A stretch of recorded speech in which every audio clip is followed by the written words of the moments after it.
Setiap pemancing pasti mendambakan keberuntungan besar. Sebuah tempat rahasia yang tak pernah disentuh orang lain. Iwan dan Maman menemukannya. Sebuah jembatan beton besar membentang di atas rawa yang gelap gulita. Di sana, mereka mendapat panen ikan yang tak masuk akal selama 2 malam berturut-turut. Mereka pikir itu adalah berkah. Tapi pada malam ketiga, mereka menemukan sesuatu yang lain di rawa itu. Sesuatu yang telah mengizinkan mereka mengambil ikan. Sesuatu yang kini datang untuk mengambil kembali apa yang seharusnya bukan milik mereka. Apa yang sebenarnya mereka dapatkan di jembatan buntu rawa hitam? Mari dengarkan kisahnya. Dari yang kau tahu, rasakan kengeriannya.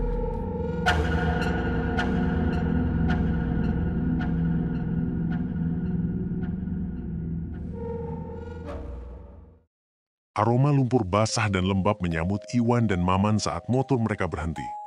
Mereka tiba di tempat yang mereka yakini adalah surga bagi para pemancing. Jembatan buntu rawa hitam, sebuah jembatan beton besar yang membentang di atas rawa air tawar yang pekat, dikelilingi kerangka-kerangka bangunan mewah yang mangkrak dan diselimuti keheningan yang tajam. Pelan-pelan, Wan. Licin jalannya. Jembatan ini spot baru kan? Yakin aman? Bisik Maman memeluk ranselnya erat. Matanya menyisir kegelapan di sekeliling. Iwan tersenyum penuh percaya diri. Aman, Man. Cuma belum terjamah. Lihat di seberang sana. Bangunan kosong itu bukti kalau tempat ini benar-benar sunyi. Ikan gabus sama lelenya pasti raksasa-raksasa. Malam pertama, janji Iwan terbukti. Tangkapan mereka melimpah ruah hampir tak masuk akal. Ikan-ikan besar seolah berebut memakan umpan. Gila, ini bukan rezeki nomplok, Man. Ini kayak dikasih. Seru Iwan kegirangan, menarik pancingnya lagi. Sedangkan Maman tidak seantusias itu. Kok terlalu gampang ya, Wan? Bikin gue gak enak perasaan. Mana ada ikan sebanyak ini di satu spot? Iwan tidak menjawab. Ia fokus memancing. Menjelang subuh, saat bersiap pulang, Iwan menyalakan senternya ke air rawa. Airnya hitam pekat seperti tinta yang menelan semua cahaya. Airnya kayak tinta ya. Gak ada pantulan bintang sama sekali. Kumam Iwan. Tiba-tiba Maman menarik lengannya kuat-kuat. Udah, Wan. Jangan diliatin terus. Pulang. Gue ngerasa kita diperhatiin. Saat mereka menoleh sekilas ke semak-semak di seberang, 2 titik merah kecil menyala sebentar. Seperti mata yang mengawasi mereka dari dalam kegelapan. Mereka tancap gas, meninggalkan tempat itu dengan sisa rasa gembira yang mulai tercampur dengan rasa dingin. Malam kedua, Iwan dan Maman kembali. Kali ini, semangat serakah mereka lebih besar dari kecemasan mereka. Mereka datang dengan 2 ember besar. Ketegangan dimulai ketika tangkapan kembali melimpah. Dari balik kabut tipis di atas permukaan air, terdengar suara "huu", lirih, panjang, dan sangat menyedihkan. Seperti nyanyian seorang wanita yang berjarak sangat jauh. Wan, dengar gak? Itu bukan burung. Itu suara orang. Tapi nadanya sedih banget. Bisik Maman, seluruh tubuhnya menegang. Mungkin orang karaoke dari jauh. Jawab Iwan. Suaranya terdengar kurang yakin. Tiba-tiba, terdengar suara kecipak yang sangat keras dari air. Seolah ada benda besar yang melompat atau bergerak cepat di bawah permukaan. Sumpah, Wan. Itu bukan ikan. Suaranya kayak ada orang berenang. Kata Maman. Kini suaranya tercekat. Cabut, Man. Iwan paham dengan suasana yang tak menguntungkan. Ia segera mengajak Maman bergegas meninggalkan lokasi. Mereka memutuskan untuk memancing lebih awal di malam ketiga. Mereka memarkir motor tepat di bawah pilar utama jembatan menggunakan lampu motor sebagai penerangan tambahan. Tepat saat Iwan berhasil menarik ikan terbesar malam itu, sebuah suara mematikan memecah keheningan. Kedebuk! Suara yang berat, tumpul dan memekakkan, seolah beton raksasa dijatuhkan dari atas jembatan. Gema suaranya memantul di dinding pilar. Debu dan kerikil halus berjatuhan menimpa mereka. Astaga, apaan tuan? Desah Maman, memandang ke atas jembatan yang gelap. Gak ada orang kan? Nggak ada, Man. Cuma beton kosong. Balas Iwan. Keringat dingin mulai membasahi dahinya.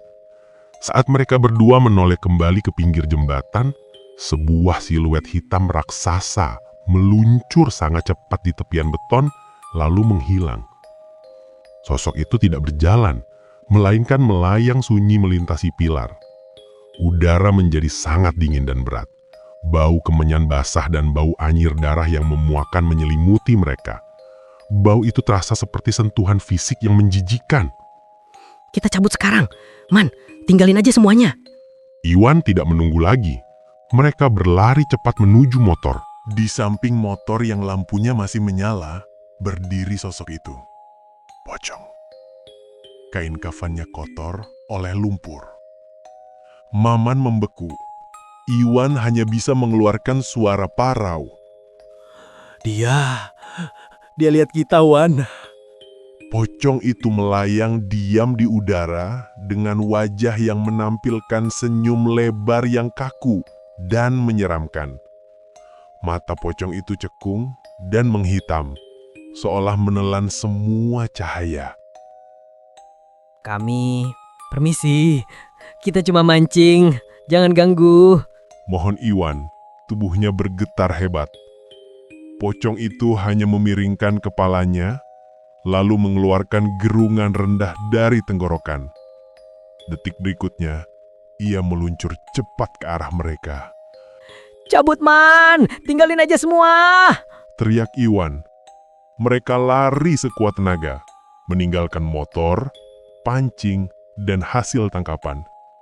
Dari belakang, mereka mendengar suara kecipak air yang cepat dan kuat, seolah ada yang mengejar mereka dari rawa. Maman berlari tersengal-sengal, nafasnya terasa putus. Dia ngikutin, Wan. Suaranya deket banget. Ocehnya panik. Mereka terus berlari tanpa menoleh, hingga mencapai jalan raya utama. Keesokan siangnya, Iwan dan Maman kembali. Motor dan alat pancing mereka masih ada. Namun, seluruh badan motor, terutama jok dan stang, tertutup lapisan tebal lumpur hitam pekat, berminyak dan berlendir. Motor itu berbau anyir dan amis yang menusuk. Di spion, menempel beberapa helai rambut panjang yang kaku yang bukan rambut manusia. Alat pancing mereka patah.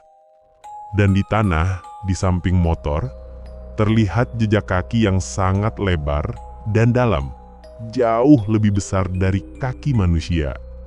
Jejak yang berasal dari rawa dan berhenti tepat di samping motor. Rasanya bayangan melingkar, kisah lama terbangun, takkan pudar tiada wajah terlihat, hanya bisikan samar, kegelapan menunggu di setiap pilar.